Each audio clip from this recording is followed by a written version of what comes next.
Kita berdoa lagi ya.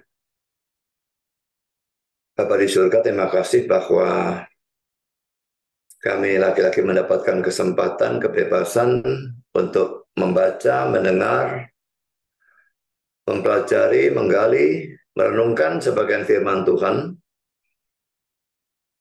meneruskan topik yang sedang kami bahas tentang bukti-bukti bahwa Yesus adalah Allah. Kami sudah membahas beberapa ayat, tapi ini masih jauh dari selesai. Supaya kami semua nanti, kalau seluruh session sudah selesai, betul-betul punya bekal yang kuat dalam berargumentasi tentang apakah Yesus itu Allah atau bukan Allah. Tuhan, kami berdoa untuk acara firman ini. Tolong hamba-Mu dalam menyampaikan, berikan kekuatan pada jasmaninya, konsentrasi pada otaknya, dan juga suara yang baik. Dan juga berikan pimpinan, pengurapan, berikan kata-kata dari Tuhan sendiri, sehingga seluruh pengajaran ini bisa diberikan dengan sebaik-baiknya. Dan mengingat memang ada hal-hal yang sukar dalam khotbah hari ini, tolong hamba-Mu supaya bisa merendahkan tingkat kesukarannya serendah mungkin. Dan lengkapi bungkus firman-Mu dengan kuasa dan pekerjaan Roh-Mu, karena kami sadar tanpa itu semua akan sia-sia. Kami juga berdoa untuk setiap pendengar, baik yang onsite maupun online, maupun pendengar-pendengar yang akan datang melalui YouTube. Biarlah mereka bisa mendengar dengan sebaik-baiknya, berikan hati yang terbuka, berikan konsentrasi yang baik, berikan terang, pencerahan secukupnya, khususnya karena topik hari ini cukup sukar, dan tolong mereka mengerti. Kalau mereka belum mengerti, tolong mereka mengulang-ulang, berikan mereka ketekunan, sampai mereka mengerti. Dan bukan hanya mengerti, tapi tunduk pada kebenaran firman, dan percaya bahwa Yesus adalah Allah dalam arti kata yang setinggi-tingginya, setara dengan Bapa dan Roh Kudus. Dan biarlah bahan-bahan ini juga bisa digunakan dalam berdebat dengan orang-orang yang tidak mempercayai hal itu, seperti saksi Yehova, Unitarian, dan juga Islam.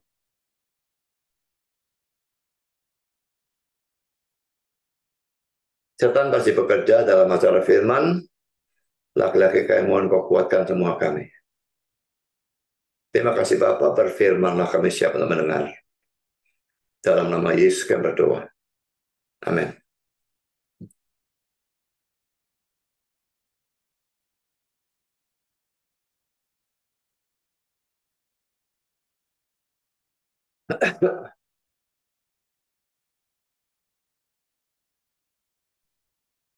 Jadi ini adalah session yang kelima. Kita akan membahas Roma 9 ayat yang kelima. Tapi ini ayat yang keenam ya, karena yang minggu lalu itu kita membahas 2 ayat dalam satu session. Jadi akhirnya session di sini beda satu nomor atau satu angka dengan yang di sini. Ya, tidak ada masalah.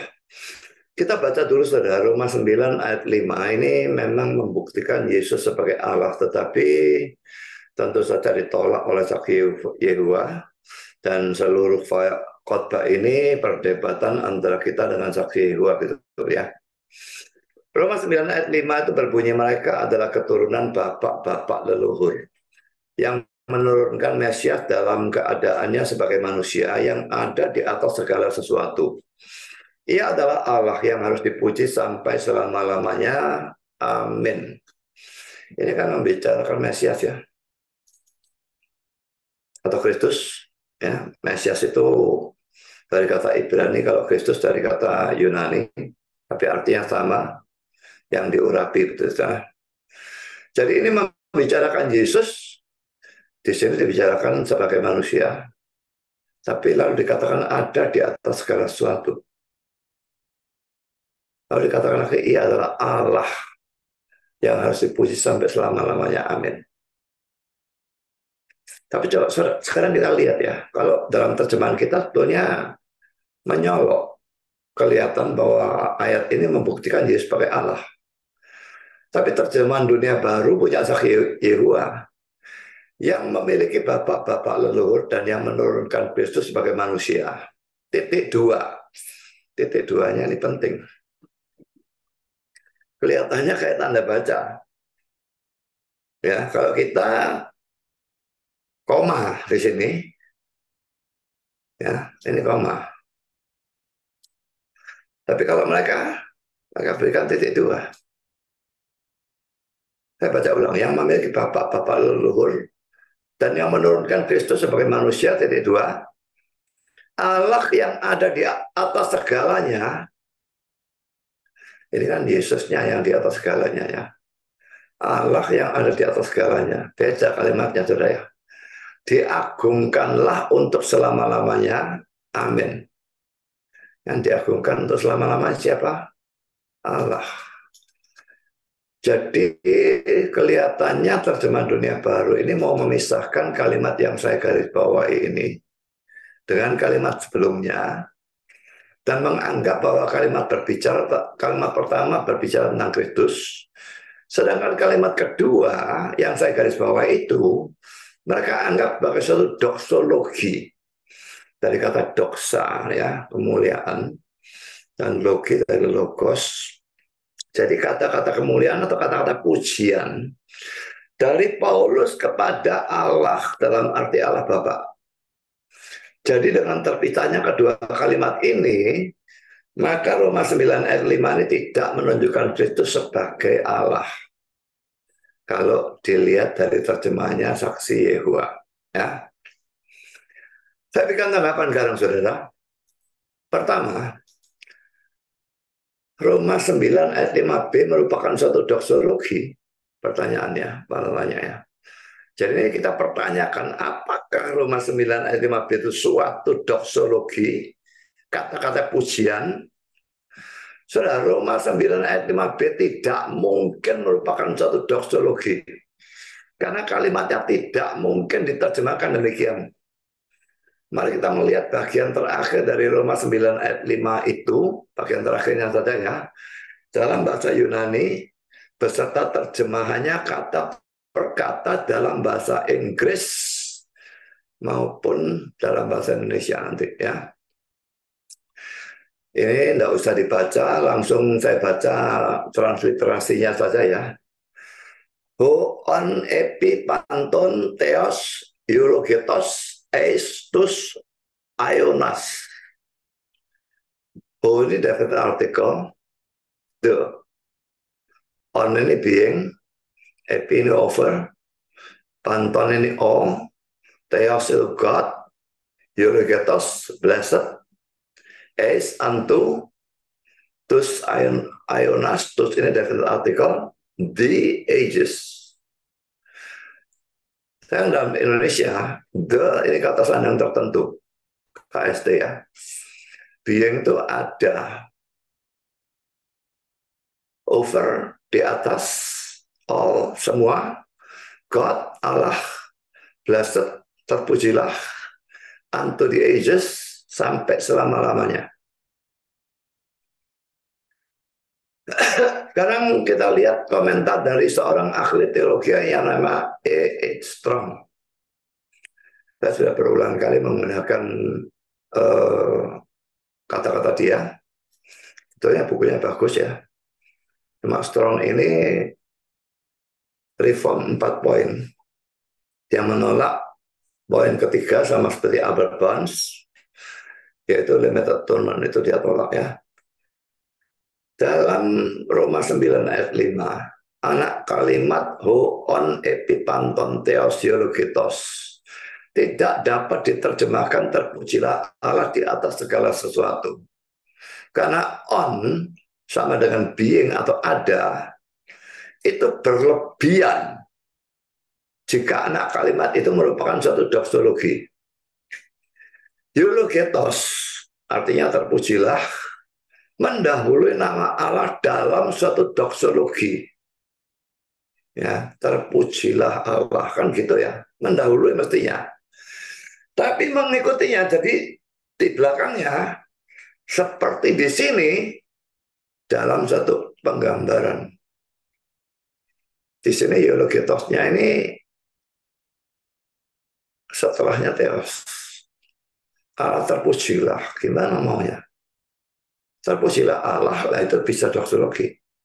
Tapi Allah terpujilah, itu tidak masuk akal, saudara. Jadi kalau mengikuti katanya orang yang namanya Hufi ini, maka itu bukan doksologi, tapi itu suatu penggambaran. Dan di sini itu mengikuti. Saya lanjutkan, karena itu anak kalimat itu bisa ditafsirkan dengan benar hanya sebagai suatu penggambaran dari hakikat yang lebih tinggi dari Kristus.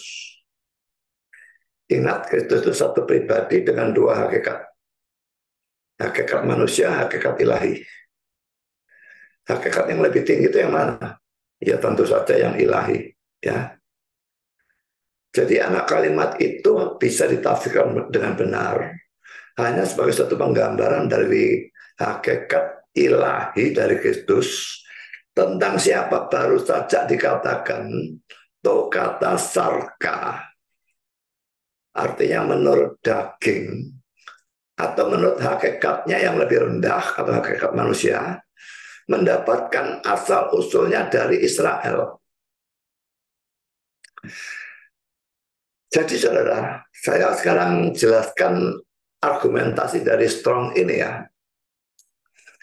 Poin pertama, poin A. Kalau Roma 9 ayat 5b ini adalah suatu doksologi, maka kata on atau being atau ada itu kelebihan. Jadi maksudnya seharusnya dibuang. Adanya kata itu menunjukkan bahwa bagian akhir ini bukanlah suatu doksologi.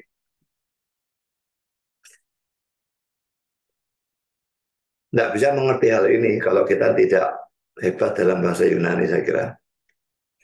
Sekarang poin B, kalau bagian akhir dari Roma 9 ayat 5 itu memang merupakan suatu doksologi, maka kata eulogetos atau blessed atau terpujilah harus mendahului kata Allah dan bukannya diletakkan sesudah kata Allah. Jadi seharusnya adalah terpujilah Allah. Nah itu bisa doksologi. Dan bukannya Allah terpujilah, itu bukan doksologi. Dan kalau ini melakukan pandangan Strong, dia tidak seorang diri. William Hendrickson juga mengatakan hal yang serupa dalam tafsirannya dalam halaman 316. Dan demikian juga dengan Charles Hodge dalam tafsirannya dalam halaman 301. Poin C, sangat cocok kalau Roma 9 ayat 5b ini dianggap bukan sebagai suatu doksologi bagi Bapa, tetapi sebagai penggambaran tentang hakikat ilahi Kristus. Karena dalam ayat 5a-nya, Roma 9 5a, Paulus baru membicarakan hakikat manusia Kristus. Jadi 5b-nya membicarakan hakikat ilahinya. Ya, ini cocok sekali kalau ditafsirkan menurut kita. Tapi kacau balau kalau ditafsirkan menurut saksi Yehuwa. Mari kita lihat lagi. Mereka adalah keturunan bapak-bapak leluhur yang menurunkan Mesias dalam keadaannya sebagai manusia. Ini jelas bicara kemanusiaan Yesus, ya. Yang ada di atas segala sesuatu. Wah, kalau ada di atas segala sesuatu ini sudah mulai bicarakan keilahiannya ya. Tapi ini lebih nemen lagi. Ia adalah Allah.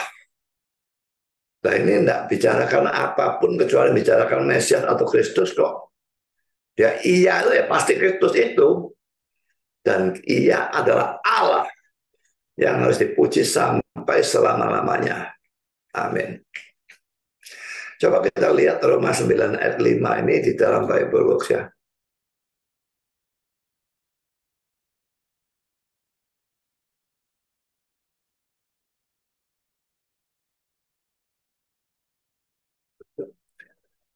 Saya tidak tahu kenapa Indonesia menerjemahkan Mesias ya. Sekalipun artinya sama antara Mesias dengan Kristus. Tetapi ini menerjemahkan Christ. Semua bahasa Inggris menerjemahkan Christ. Ya. Ini ya. Yunania Ho Christos. Memang Christ itu artinya Mesias, tapi tetap Mesias berasal dari kata Ibrani. Dan Christos dari kata Yunani. Jadi sebetulnya Kristus terjemahannya yang lebih bagus. Mengapa diterjemahkan Mesias? Saya tidak ngerti. Dulu waktu saya pertama-tama belajar Alkitab, tiap baca apa atau Mesias itu apa? Mesias sama dengan Kristus, ya, cuma satu dari Ibrani, satu dari Yunani. Artinya yang diurapi.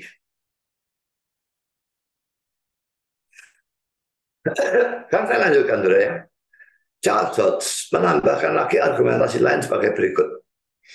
Kalau Paulus sekedar membicarakan bahwa Mesias atau Kristus itu diturunkan dari bangsa Yahudi, dan ia tidak berkeinginan untuk membicarakan keilahian Mesias itu, untuk apa ia menambahkan kata-kata sebagai manusia? Itu kata-kata sebagai manusia terjemahan hurufiahnya menurut daging. Adanya kata-kata sebagai manusia atau menurut daging ini menuntut kontrasnya, yaitu penggambaran tentang Mesias itu menurut hakikatnya yang lebih tinggi, yaitu sebagai Allah.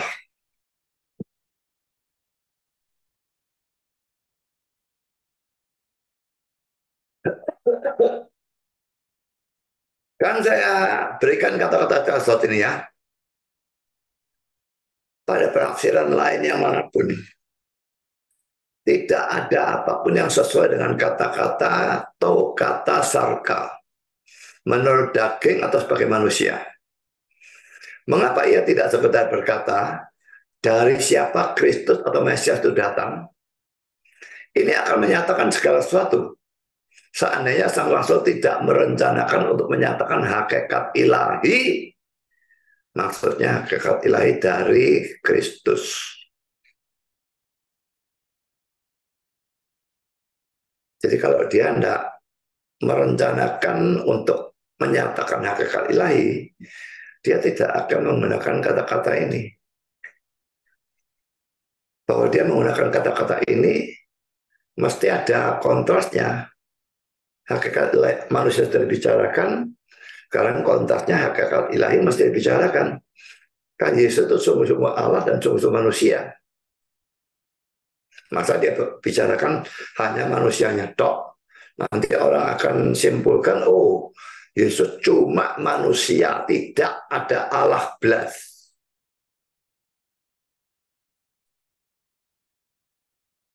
Kesimpulannya saudara, Roma 9 ayat 5b itu bukan merupakan suatu doksologi, tapi merupakan suatu penggambaran tentang diri Kristus.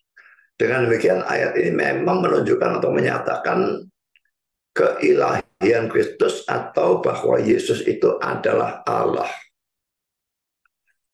Sekarang poin yang kedua, kita belum selesai pembahasannya ya. Terjemahan yang mana yang sesuai dengan konteks? Kalau menerjemahkan atau menafsirkan kan harus lihat konteks ya. Nah, terjemahan yang mana yang sesuai dengan konteks dari Roma 9 ayat 5 ini? Terjemahannya punya Kristen atau terjemahannya saksi Yehova? Penafsirannya Kristen atau penafsirannya saksi Yehova? Ini kata-kata saksi Yehova saya berikan lebih dulu ya.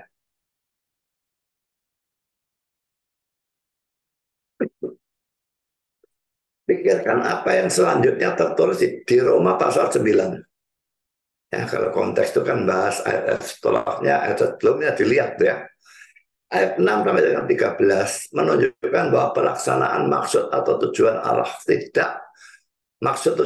tidak bergantung pada warisan secara jasmani, tapi pada kehendak Allah. Nanti kita lihat ayat-ayat itu bicara predestinasi ya. Ayat 14 sampai 18 lebih jauh lagi membicarakan tentang pesan Allah kepada Firaun, seperti yang tertulis di Keluaran 9 ayat 16, untuk menonjolkan kenyataan bahwa Allah ada di atas segalanya. Lebih jauh lagi di ayat 19 sampai 24, keunggulan Allah selanjutnya digambarkan dengan suatu kiasan mengenai tukang periuk dan benda-benda tanah liat yang dibuatnya. Maka betapa tepatnya pernyataan di ayat 5, Allah yang ada di atas segala sesuatu, terpujilah untuk selama-lamanya. Amin. Perhatikan ya, kata-kata ini sudah kerasa aneh kan. Allah yang ada di atas segala sesuatu, lalu koma, terpujilah. Tadi sudah dikatakan terpujilah, mesti lebih dulu kalau memang doksologi.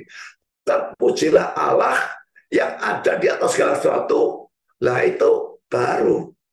Atau terpujilah Allah untuk selama-lamanya yang ada di atas segala sesuatu. Tapi pokoknya terpujilah harus lebih dulu kalau memang itu mau doksologi. Dari kutipan ini kelihatannya saksi-saksi Yehova mau mengajak untuk memperhatikan konteks dari Roma 9 ayat 5 itu. Dan mereka menunjukkan bahwa terjemahan mereka sesuai dengan konteks. Kan itu mari kita memperhatikan konteks dari Roma 9 ayat 5 ini untuk melihat terjemahan mana yang sesuai dengan konteks dan benarkah omongan yang di sini ini ya yang baru kita baca, apakah ini benar atau tidak ya. Poin A, saksi-saksi Yehova secara cerdik itu konotasinya positif ya, karena itu saya kasih garis miring licik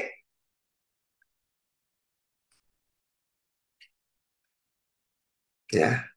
Jadi bukan cerdik, ini licik. Donditan buat cut. Videonya dipotong cuma 59 detik. Saya jawab dibuang. Itu cerdik atau licik? Pikirkan sendiri. Ya. Saya waktu ngomong dengan dia, saya pikir orangnya kok orang genah-genah saja. Tapi setelah melihat videonya ini, saya pikir, wah ini betul-betul ya tidak layak, makanya ya jadi mualaf. Dia tidak pernah jadi Kristen. Kristen KTP saja. Dan jadi mualaf, kok ya tidak membaik, kok tetap licik. Ya. Mengajak kita untuk hanya memperhatikan ayat-ayat sesudah Roma 9 ayat 5. Ya, tadi kan ayat 6 sampai 13, ayat 14 sampai 18, ayat 19 sampai 24. Mereka secara licik mengajak kita hanya memperhatikan ayat-ayat sesudah Roma 9 ayat 5. Tapi kalau kita memang mau memperhatikan konteks, bukankah kita harus memperhatikan ayat-ayat sebelumnya dan sesudahnya? Kalau kita sekarang melihat ayat-ayat sebelum Roma 9 ayat 1, ayat 5 itu, maka terjemahan saksi Yehova itu jelas tidak sesuai dengan konteks. Karena di sana, Paulus menyatakan kesedihannya karena penolakan orang-orang Yahudi terhadap Kristus.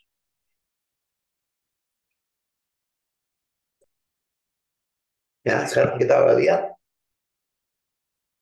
konteks yang mendahului Roma 9 ayat 5. Yaitu ayat 1 dan 4. Aku mengatakan kebenaran dalam Kristus, aku tidak berdusta.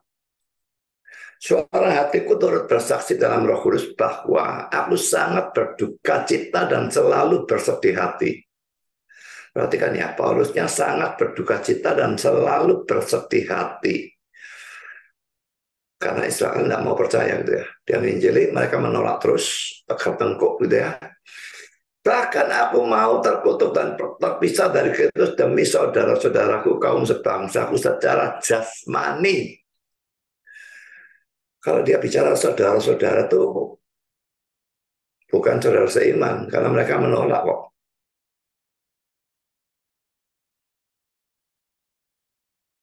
Saya dalam debat kemarin beberapa kali keperucut ngomong saudara.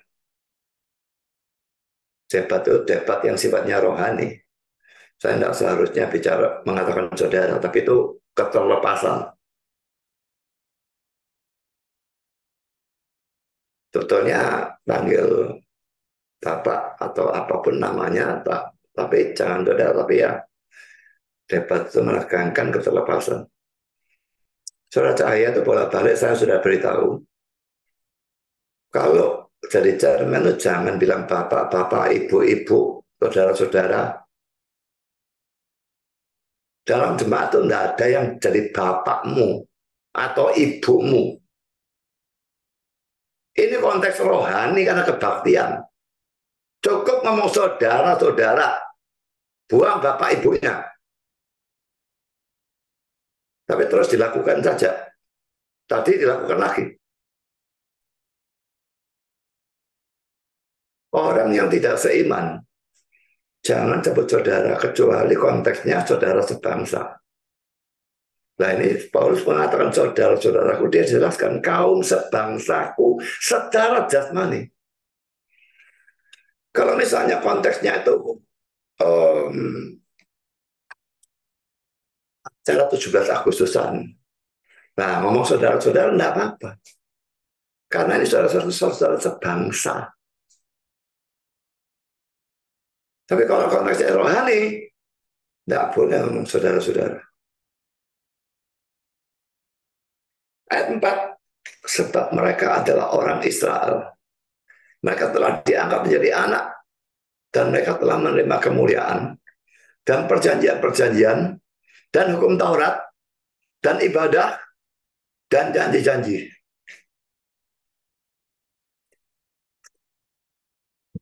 Perhatikan bagian yang saya garis bawah itu ya.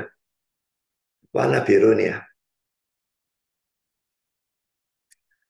Mungkinkah setelah menyatakan kesedihannya, karena saudara-saudara sebangsanya menolak Kristus, Paulus lalu memberikan kata-kata pujian atau doksologi kepada Allah?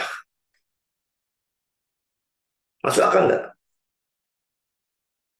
Ini kata William Hendrickson. Suatu doksologi atau kata-kata pujian bagi Allah akan kedengaran sangat aneh dalam suatu pasal dalam mana Paulus menyatakan kesedihan yang besar dan tak henti-hentinya karena ketidakpercayaan Israel pada zaman sekarang adalah tidak mungkin bahwa seorang misionaris yang melaporkan kepada badan misinya akan berkata, sekalipun orang-orang di antara siapa saya melaksanakan aktivitas penginjilan telah diberkati dengan banyak manfaat, seperti kemakmuran, kesehatan yang baik, kepandaian, dan sebagainya, tapi hanya ada sangat sedikit pertobatan. Puji Tuhan. Masuk akal enggak?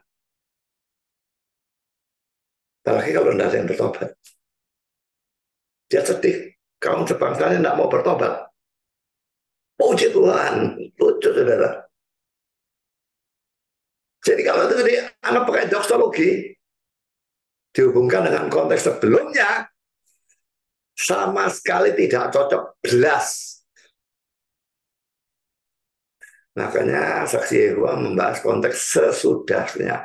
Tapi saya akan tunjukkan bahwa itu pun juga tidak cocok.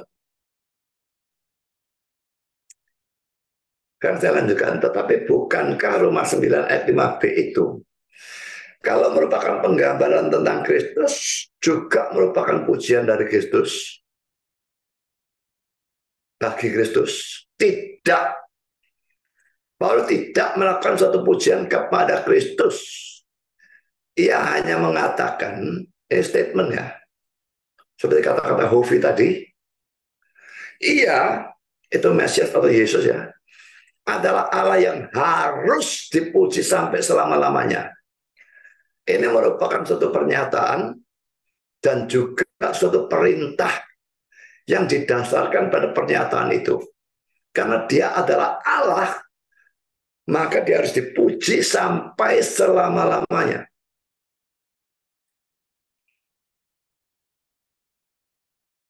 Poin B. Sekarang kita melihat Roma 9 ayat 5 itu sendiri. Pertama, Roma 9 ayat 5 ini tetap berhubungan erat dengan Roma 9 1-4, khususnya Roma 9 ayat 4-nya, yang menunjukkan kehormatan yang diberikan kepada bangsa Yahudi. Karena Roma 9 ayat 5 ini juga menunjukkan betapa bangsa Yahudi itu diberi kehormatan, karena mereka lah yang menurunkan Mesias atau Kristus sebagai manusia. Jadi diberikan kehormatan. Maka bangsa pilihan, ingat ya, bukan pilihan untuk selamat, tapi pilihan untuk menurunkan Yesus, Allah yang berinkarnasi menjadi manusia. Joseph mengatakan demikian. Ini merupakan kehormatan yang besar bagi bangsa Yahudi.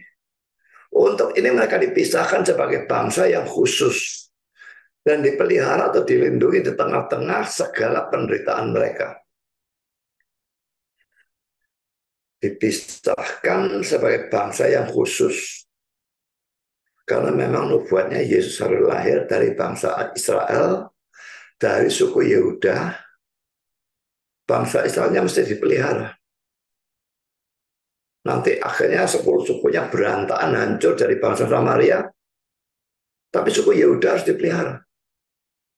Yaitu yang jadi orang Yahudi. Karena dari Yehuda lah Kristus dinubuatkan akan dilahirkan. Jadi waktu itu penderitaan apapun mereka dibuang dalam pembuangan dan sebagainya, tetap kalau yang 10 suku gak dilindungi, yang Yehuda dilindungi, balik lagi akhirnya.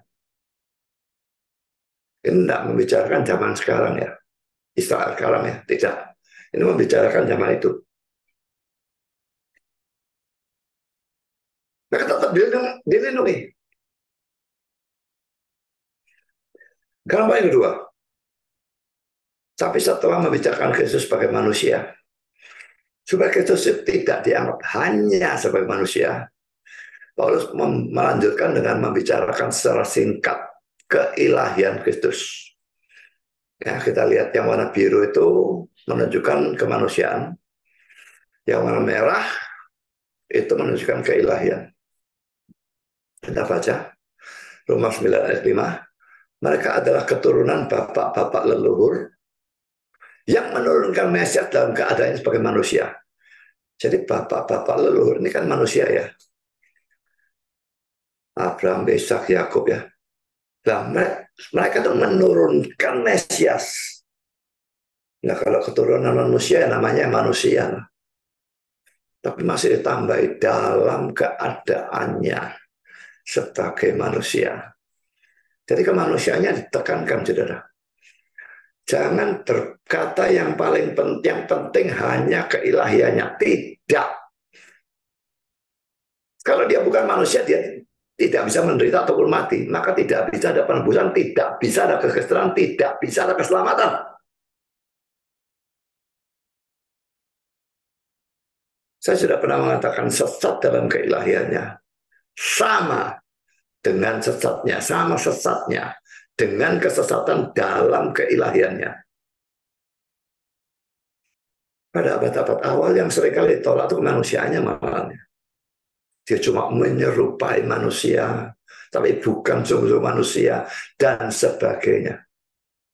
Tapi pada akhir-akhir keilahian Islam kalau sekarang jarang yang menyerang manusianya. Islam misalnya percaya Yesus manusia, Nabi bahkan, tapi Allah mereka tidak percaya. Saksi Yehova, Unitarian, mereka menghormati Yesus, tapi tetap manusia, bukan Allah. Jadi kalau zaman dulu kemanusiaannya yang diserang, zaman sekarang keilahiannya yang diserang. Setan selalu ganti-ganti siasat, tapi ingat ya, kemanusiaan diserang pada zaman dulu itu bisa muncul lagi.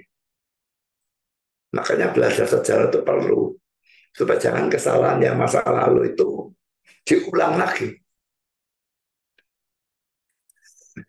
Jadi saudara, dalam Roma 9 ayat 5a yang saya beri garis bawah ganda dan warna biru, kita melihat bahwa Paulus berbicara tentang Yesus sebagai manusia. Lalu dalam Roma 9 ayat 5b, garis bawah tunggal, ia membicarakan Yesus sebagai Allah. Sekarang yang ketiga. Jadi ingat ya, Yesus itu Allah sungguh-sungguh, manusia sungguh-sungguh. Tapi dia hanya satu pribadi. Ini melampaui akal, bukan tidak masuk akal. Demikian juga dengan Tritunggal ya. Itu ada dalam perdebatan kemarin. Kata-kata yang ada di atas segala sesuatu seharusnya dihubungkan dengan kalimat terakhir.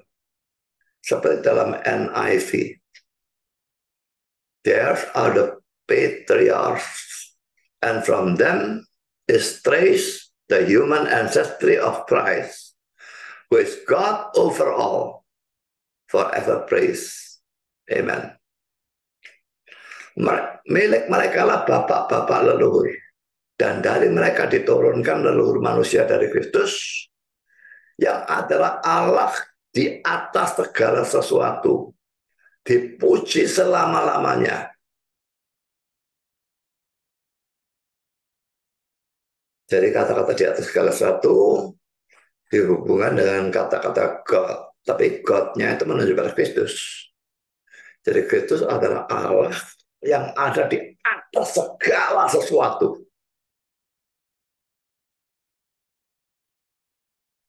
Gazot mengatakan bahwa kata-kata overall atau di atas semua bukan sekedar berarti over all persons, di atas semua orang atau semua pribadi, tetapi berarti over all things, di atas segala sesuatu. Karena kata Yunani yang digunakan adalah panton, all, semua, yang merupakan kata berjenis kelamin netral, bukan laki-laki. Saya berikan catatannya. Kalau yang dimaksudkan dengan person atau pribadi, dalam bahasa Yunani itu merupakan kata benda berjenis kelamin laki-laki.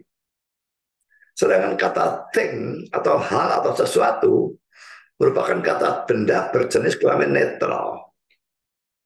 Kanto Charles berkata tidak mungkin yang dimaksud person. Kalau person laki-laki. Padahal panton ini kelaminnya netral. Tapi things ini cocok. Ini jelas kelaminnya netral. Jadi overall things, di atas segala sesuatu, itu terjemahan yang lebih benar atau arti yang lebih benar. Charles Watt melanjutkan dengan mengatakan bahwa ini menunjukkan keunggulan di atas alam semesta. Segala sesuatu itu segala sesuatu tanpa kecuali. Seluruh alam semesta, bahkan mencakup surga, neraka, dan sebagainya. Dan karena itu,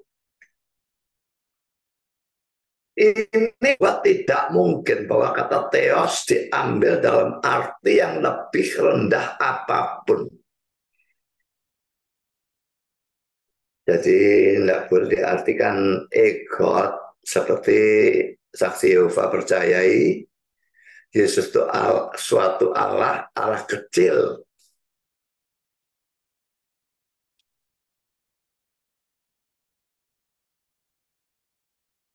Bahkan Tertullian ya, yang mencetuskan satu pribadi satu hakikat tiga pribadi dari Tritunggal itu ya. Itu doktrin kristologinya sesat karena dia anggap Kristus lebih rendah dari Bapak. Saya sudah pernah katakan Bapak gereja itu boleh katakan semua mengandung kesesatan, bahkan parah. Seperti Origen misalnya, parah bukan main. Tapi Origen sekalipun sesatnya parah juga memberikan suatu ajaran yang luar biasa penting, luar biasa hebat. The Eternal Generation of the Sun dan sebagainya itu ajaran Origen.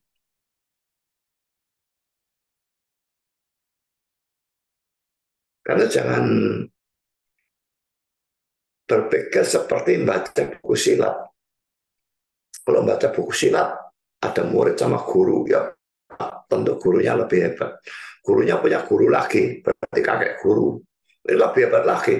Punya lagi.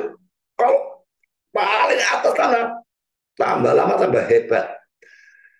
Dalam dunia Kristen tidak, saudara. Karena apa, saudara? Rasul-rasul memang pasti benar. Tapi ingat, baik Yesus maupun para rasul tidak pernah meninggalkan sistematik teologi.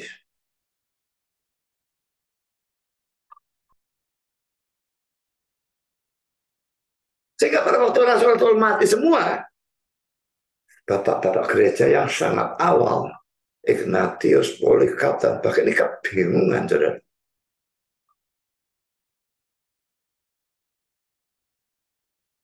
Dan mereka mulai mempelajari, ya kalau mulai belajar selalu trial and error.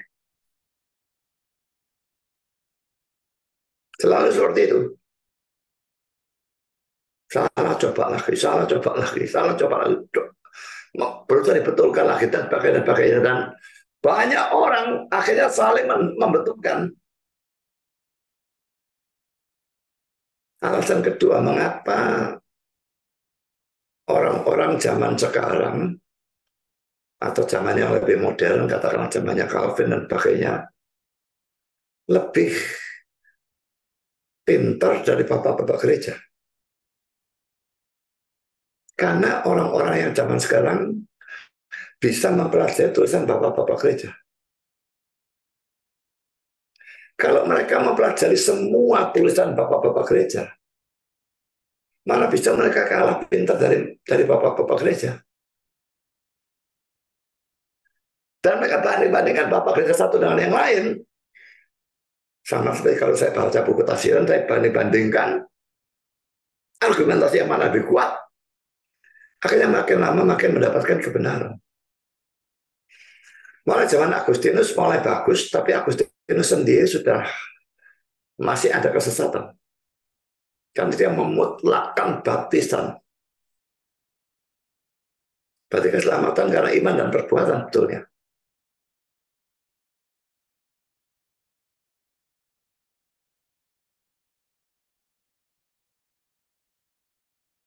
Bambang Nursena berkata, Martin Luther sama siapa? Ignatius kalau tidak salah ya. Dia bandingkan, hebat mana? Nah, Ignatius muridnya Rasul Yohanes katanya.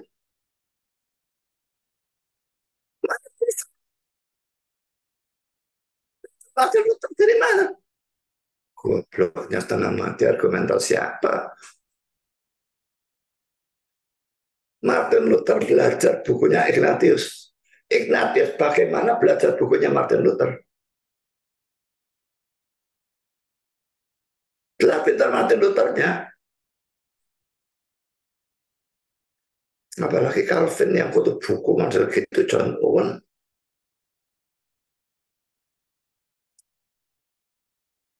Sekalipun saya juga banyak baca, tapi dibandingkan orang-orang seperti itu,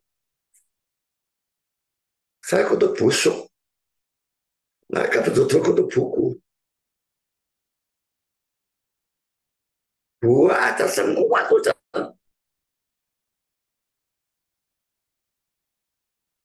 Nah, ketika orang yang belajar pagi sampai malam, terus gunakan waktu belajar pagi sampai malam. Ya, akibatnya tidak pernah olahraga, tidak pernah apa ya, jadi tidak sehat badannya. Makanya orang-orang saat itu banyak yang mati dalam usia yang sangat muda. Calvin misalnya, cuma 55 ya, 55, 56 gitu ya. Sudah pasti orang itu tidak pernah olahraga. Makan cuma sekali sehari. Tidak tahu apa. Dari waktu makan barangkali. Belajar terus. kena asma dan matinya kena asma, saya kira. Mungkin sekali karena kekurangan vitamin D3. Di dalam ruangan terus belajar, terus tidak dapat matahari. Mana orang satu ngerti vitamin D3?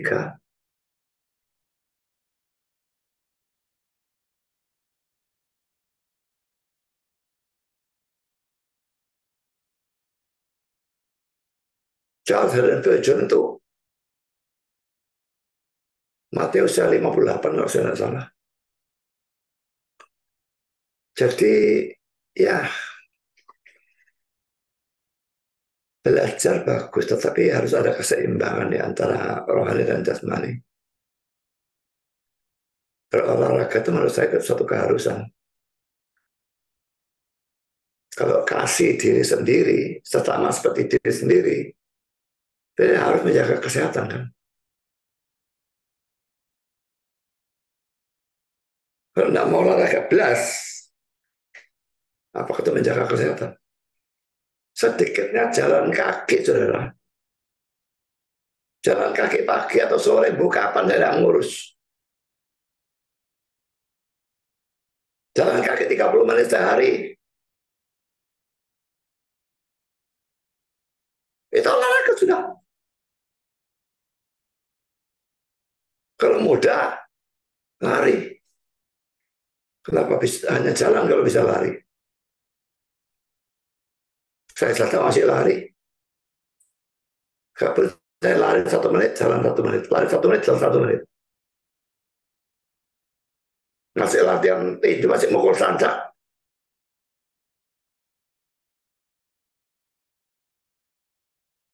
Hanya untuk bela diri. Memang untuk bela diri juga. Kalau terpaksa. Tapi untuk olahraga juga.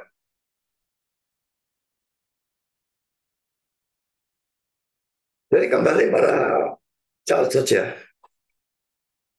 Teos tidak mungkin diambil dalam arti yang lebih rendah apapun. Ya Allah dalam arti setinggi-tingginya.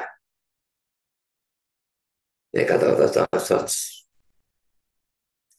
Karena itu teks ini menunjukkan bahwa Kristus adalah Allah dalam arti yang tertinggi dari kata itu. Dia tidak sedikit pun lebih rendah dari Bapa dan Roh Kudus. Kalau pada waktu dia berkata, Bapakku lebih besar daripada aku dalam Yohanes 14 ayat 28, itu dia berbicara tentang sebagai seorang manusia. Atau sebagai Allah yang berinkarnasi, maka Bapaknya lebih tinggi, lebih besar. Tapi kalau dia betul-betul ditinjau sebagai Allah, dia betul-betul setara, Bapa, Anak, Roh Kudus, semuanya setara. Poin sih. Kalau kita melihat ayat sesudah Roma 9 ayat 5 itu, Paulus berbicara tentang predestinasi. Kita sudah bahas yang sebelumnya. Karena kita bahas konteksnya, sebelum sudah, ayat 5-nya sudah, sekarang kita bahas teksnya sesudah ayat 5, berarti ayat 6 dan seterusnya. Ayat 6 sampai 13, Paulus bicara soal predestinasi. Akan tetapi firman Allah tidak mungkin gagal. Sebab tidak semua orang yang berasal dari Israel adalah orang Israel. Dan juga tidak semua yang terhitung keturunan Abraham adalah anak Abraham. Tapi yang berasal dari Ishak yang akan disebut keturunanmu. Artinya bukan anak-anak menurut daging adalah anak-anak Allah. Tetapi anak-anak perjanjian yang disebut keturunan yang benar. Sebab firman ini mengandung janji. Pada waktu itulah seperti inilah aku akan datang dan Sarah akan mempunyai seorang anak laki-laki. Tetapi bukan hanya itu saja. Lebih terang lagi, atau lebih jelas lagi ya. Ya Ribka yang mengandung dari satu orang yaitu Ishak bapak leluhur kita. Sebab waktu anak-anak itu belum dilahirkan dan belum melakukan yang baik atau yang jahat. Supaya rencana Allah tentang pemilihannya diteguhkan. Bukan berdasarkan perbuatan, Tapi berdasarkan panggilannya, kata panggilannya salah sebetulnya, berdasarkan dia yang memanggil. Dikatakan bahwa Ribka, anak yang tua akan menjadi hamba anak yang muda. Seperti ada tertulis, aku mengasihi Yakub tapi membenci Esau. Saya tidak habis pikir bagaimana orang bisa mengatakan Allah mengasihi seluruh dunia. Sementara ayat ini jelas-jelas secara eksplisit mengatakan aku mengasihi Yakub tapi membenci Esau. Mestinya itu jadi ayat hafalan mereka. Supaya mereka sadar Allah tidak mengasihi semua orang, dan yang dikasih pun tidak dikasih secara sama rata. Dia membeda-bedakan. Dalam Alkitab ada murid yang paling dikasih Yesus. Dan sebelum itu ada 3 murid yang paling dekat dengan Yesus. Dan 3 itu, 1 murid yang paling dikasih. Yang 3 itu siapa? Petrus, Yohanes, Yakobus. Dan murid yang paling dikasih siapa? Rasul Yohanes. Jadi dia ada orang-orang yang dia benci, yang dia kasih pun jelas sekali tidak secara sama rata. Manasya dan Efraim itu dua-dua anaknya Yusuf. Tapi yang bungsu diberkati lebih besar daripada yang sulung. Maksudnya Yakub dan Esau. Cuma kalau Yakub dan Esau yang satu elek, satu reprobate. Kalau Manasya dan Efraim dua-dua elek, tapi tetap satu dikasih berkat lebih besar, satu yang dikasih berkat juga, tapi lebih kecil. Kalau Esau diberkati oleh Ishak, berkatnya saudara baca itu boleh dikatakan kayak kutub.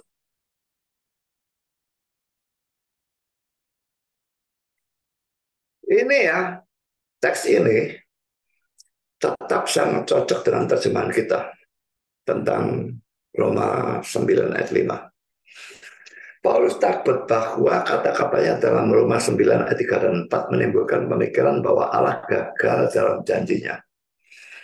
Karena Paulus lalu membicarakan predestinasi dalam Roma 9 ayat 6 dan seterusnya. Supaya para pembacanya mengatakan bahwa Allah tidak pernah memaksudkan bahwa janji-janjinya itu berlaku untuk seluruh Israel, tetapi hanya untuk mereka yang termasuk orang-orang pilihan. Di sini pilihan dalam arti predestinasi saja. Israel bangsa pilihan, bukan bangsa pilihan predestinasi. Tapi di antara mereka ada orang-orang pilihan dalam arti predestinasi. Janjinya tidak berlaku untuk seluruh Israel, bangsa pilihan tidak. Tapi hanya untuk mereka yang termasuk orang-orang pilihan dalam arti predestinasi, elek gitu ya. Terjemahannya dipilih oleh saksi-saksi Yehova itu justru tidak sesuai dengan konteks sesudah Roma 9 ayat 5 itu. Supaya lebih jelas saya berikan kutipan kata-kata mereka di sini lagi satu kali ya. Tadi sudah saya berikan lagi ya. Pikirkan apa yang selanjutnya tertulis dalam di Roma pasal 9. Ayat 6-13 menunjukkan bahwa pelaksanaan maksud tujuan Allah tidak bergantung pada warisan secara jasmani, tetapi pada kehendak Allah. Ayat 14-18 membicarakan tentang pesan Allah pada Firaun, seperti yang tertulis di Keluaran 9 ayat 16, untuk menunjukkan kenyataan bahwa Allah ada di atas segalanya. Di ayat 19-24 keunggulan Allah selanjutnya digambarkan dengan suatu kiasan mengenai tukang periuk dan benda-benda tanah liat yang dibuatnya. Maka betapa tepatnya pernyataan di ayat 5, Allah yang ada di atas segala sesuatu, terpujilah untuk selama-lamanya. Amin. NW itu, kalau saya sebut NWT ya, New World Translation. Kitab suci Inggris dari Saksi Yehova. Menurut saya, saudara, kata-kata ini sangat tidak masuk akal. Mengapa?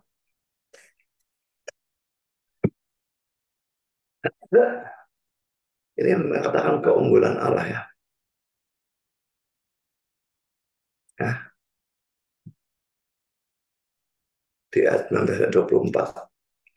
Keunggulan Allah digambarkan dengan satu kiasan dan sebagainya.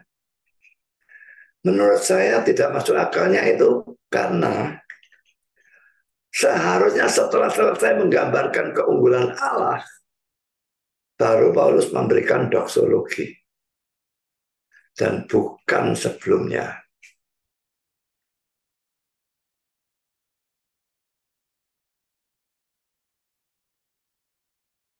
Allah ceritakan kehebatannya, baru doksologi, segala kemuliaan bagi dia. Ya, bukan segala kemuliaan bagi dia, baru ceritakan kehebatannya. Aneh, saudara. Kalau saya tadi sharing, ceritakan Allah menolong kita gini, menghadapi segala serangan setan macam-macam. Seandainya mau kasih pujiannya terbelakang. Puji Tuhan, haleluya. Masa saya mulai cerita dengan berkata, puji Tuhan, haleluya. Lalu baru ceritakan, wah setan serang saya begini, Allah menolong begini. Kan jadi aneh. Mari kita bandingkan dengan ayat-ayat yang lain ya. Pertama, Galatia 1 ayat 3-5. Kasih karunia menyertai kamu dan damai sejahtera dari Allah Bapa kita dan dari Tuhan Yesus Kristus yang telah menyerahkan dirinya karena dosa-dosa kita untuk melepaskan kita dari dunia jahat yang sekarang ini menurut kehendak dan Bapak Allah dan Bapak kita. Ya, ini sudah ceritakan bagusnya. Baru ada doksologi di sini. Baginya lah kemuliaan selama-lamanya. Amin. Nah, perhatikan bahwa dalam Galatia 1 ini, ayat 3 dan 4, Paulus sudah menunjukkan kebaikan Allah untuk kita.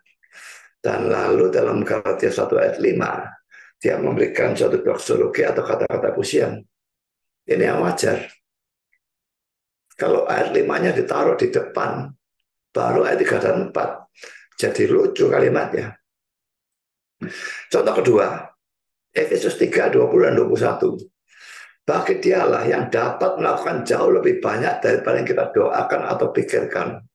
Seperti yang ternyata dari kuasa yang bekerja di dalam kita. Ini sudah ditunjukkan ya.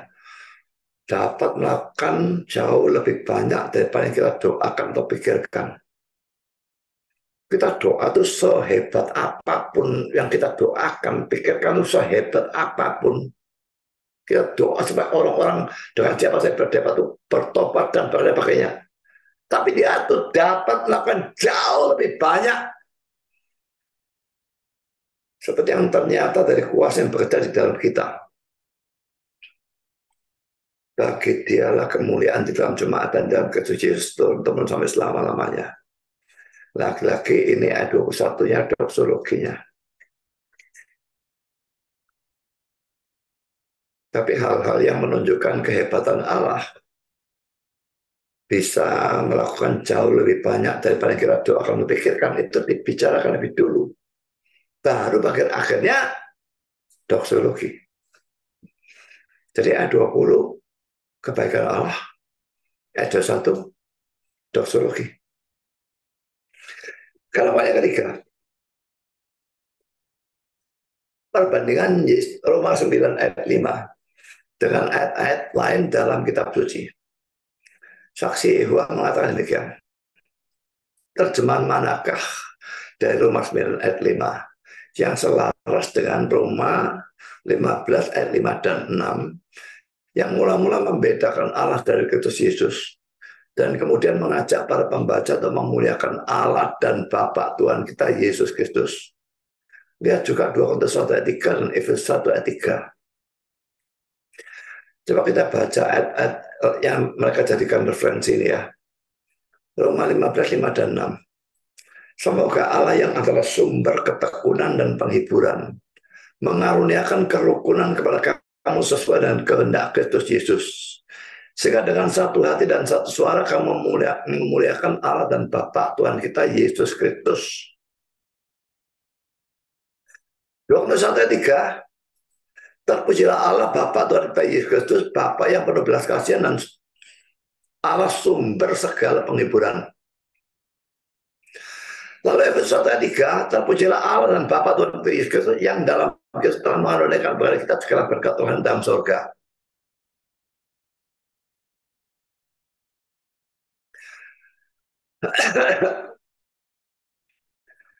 Saya bilang apa dia? Kita tidak harus menerjemahkan Roma 9 ayat 5. Sehingga menjadi identik dengan Roma 15 ayat 5 dan 6, 2 Korintus 1 ayat 3, dan Efesus 1 ayat 3. Laki-laki saksi-saksi Yehova membuat peraturan yang sebetulnya tidak pernah ada. Siapa yang memberi peraturan bahwa dalam penerjemahan kita harus menerjemahkan suatu ayat sehingga identik dengan yang lainnya? Ini sama seperti debat kemarin, saudara. Mengapa Paulus bicara soal dosa asal Yesus kok tidak? Itu suatu perbedaan, tapi itu bukan pertentangan. Kecuali kalau Paulus membicarakan dosa asal. Yesus bilang dosa asal tidak ada. Nah itu pertentangan. Tapi poinnya, saudara, Paulus bicarakan dosa asal. Mazmur bicarakan dosa asal. 51 ayat 7 itu. Dan banyak ayat lain bicara dosa asal. Tapi apakah harus semua kitab dan semua nabi dan semua rasul dan Yesus dan Yohanes Pembaptis dan sebagainya semua harus bicara dosa asal? Konyol.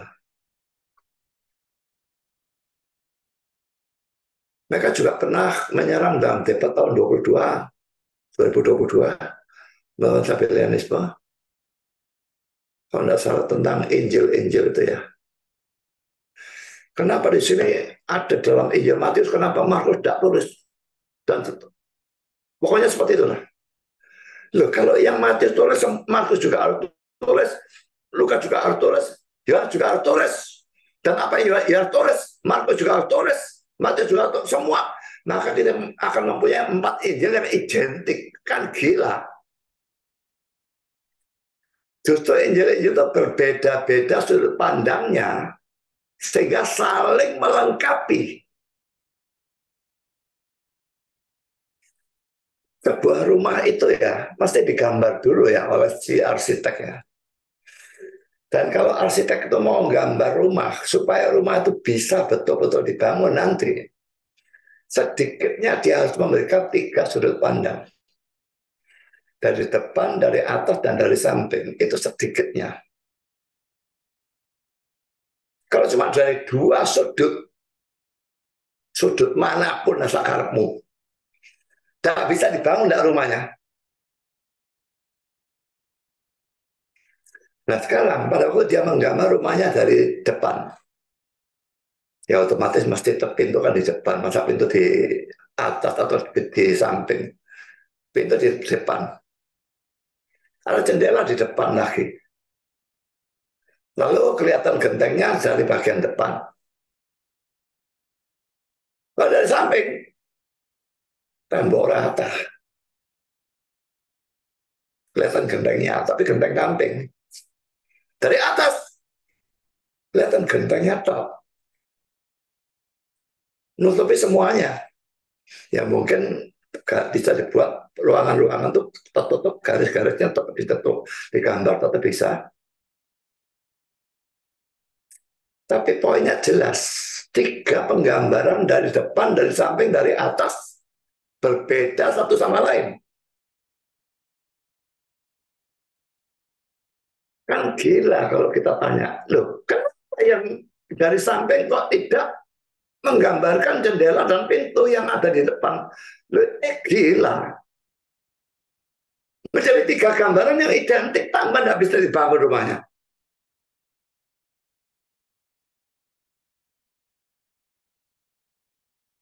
Jadi jelas memang harus berbeda-beda Supaya kita mendapatkan penggambaran yang lengkap. Ini saling melengkapi, bukan bertentangan.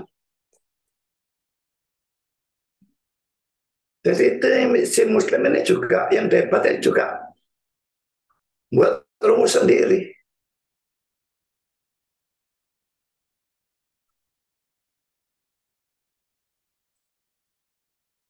Sering orang buat rumus sendiri. Makanya saya jawab, ayat mana yang mengharuskan seperti itu?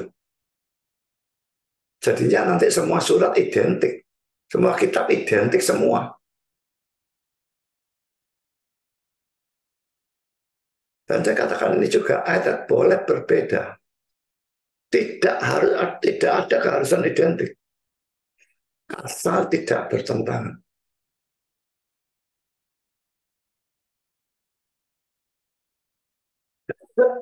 Poin B, di atas sudah saya jelaskan bahwa Roma 9 ayat 5b bukan pujian terhadap Kristus, tapi merupakan suatu pernyataan tentang keilahan Kristus dan juga suatu perintah untuk memuji Dia selama-lamanya.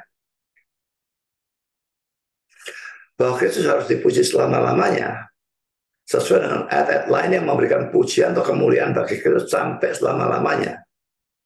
Seperti 2 Timotius 4 ayat 18, dan Tuhan akan melepaskan aku dari setiap usaha yang jahat.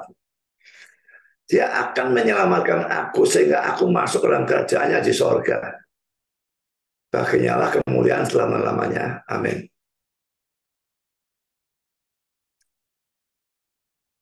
Lagi-lagi apa yang bagus yang dia lakukan dituliskan dulu. Baru bagian terakhir doksologi ya. Saya berpendapat bahwa kata Tuhan di sini menunjuk pada Yesus. Dan kebanyakan memang seperti itu kalau dalam perjanjian baru ya. Kata Allah menunjuk pada Bapa dan kata Tuhan menunjuk pada Yesus. Dan dengan demikian pujian dalam kalimat terakhir itu juga ditujukan kepada Yesus. Doksologi untuk Bapa maupun untuk Yesus itu sama saja. Allah memang harus dipuji. Kalau poin kedua, Ibrani 13 ayat 21.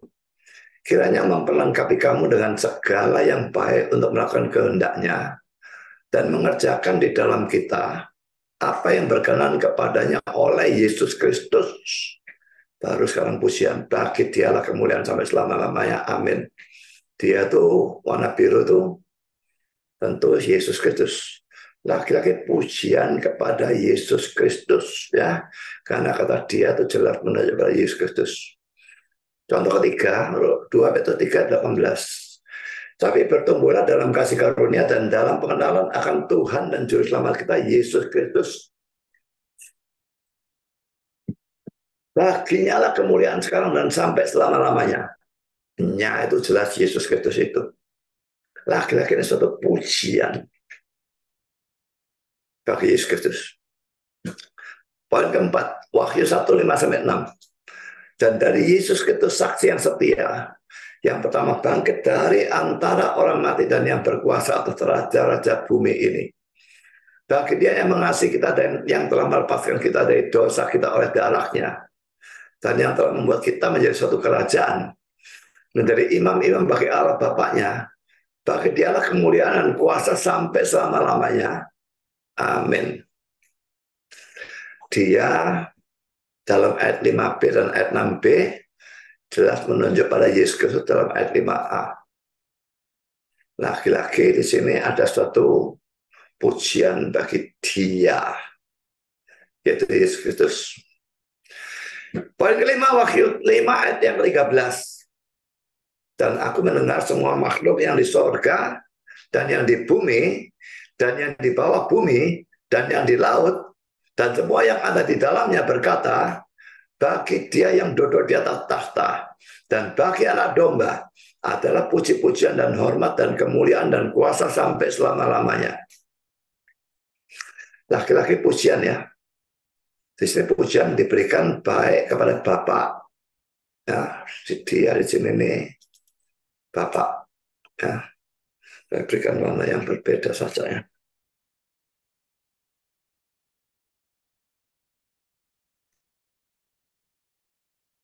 Mantap.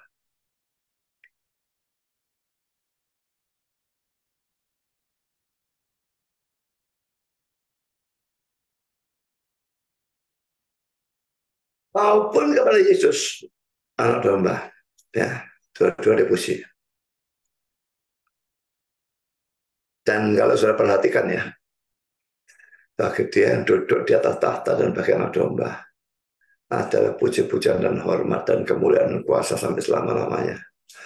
Pujiannya sama.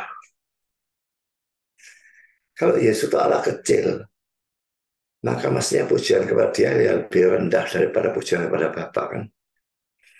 Tapi di sini pujiannya kepada dua, dia dan anak domba. Pujian yang sama persis. Nah, kira-kira menunjukkan Yesus Allah dalam arti kata setinggi-tingginya, setara dengan Bapa dan Roh Kudus, sehingga dia dipuji secara sama dengan Bapa. Poin C, terjemahan yang saya pilih sesuai atau sejalan dengan beberapa ayat kitab suci lain, di mana Paulus membicarakan baik keilahian maupun kemanusiaan Kristus.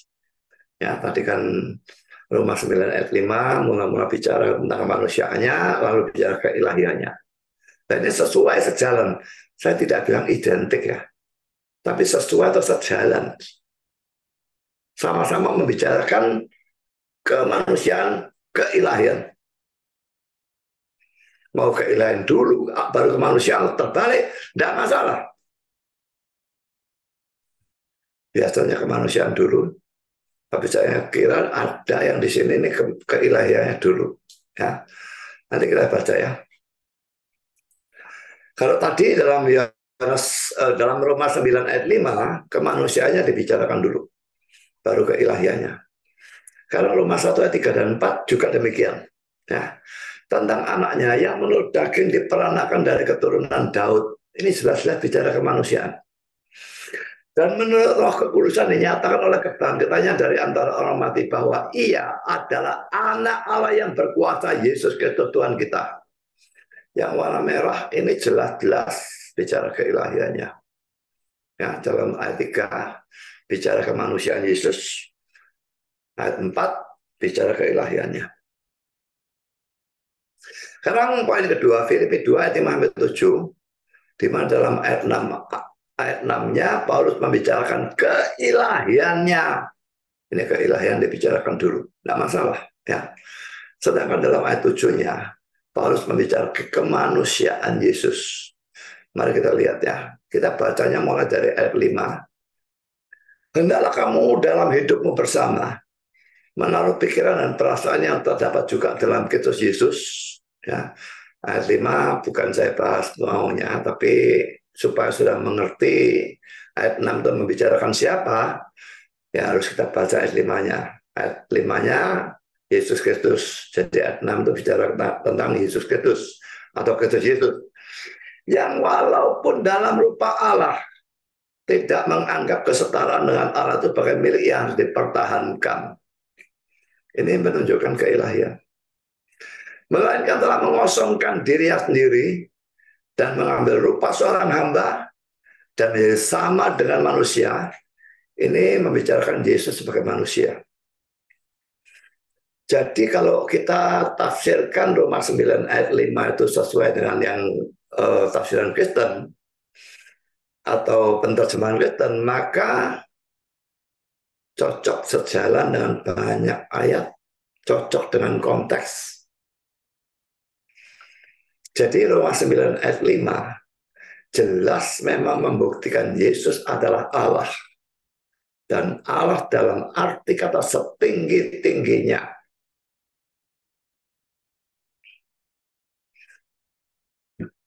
Minggu depan kita akan membahas teks ini. Ya. Ini juga menunjukkan keilahiannya. Ya. Dan ini akan saya bahas minggu depan. Tapi untuk yang sekarang ini cukup Roma 9 ayat 5. Itu sudah suatu argumentasi yang kuat. Yesus adalah Allah dalam arti kata yang setinggi-tingginya. Betul-betul setara dengan Bapa dan Roh Kudus. Tuhan memberkati saudara. Amin.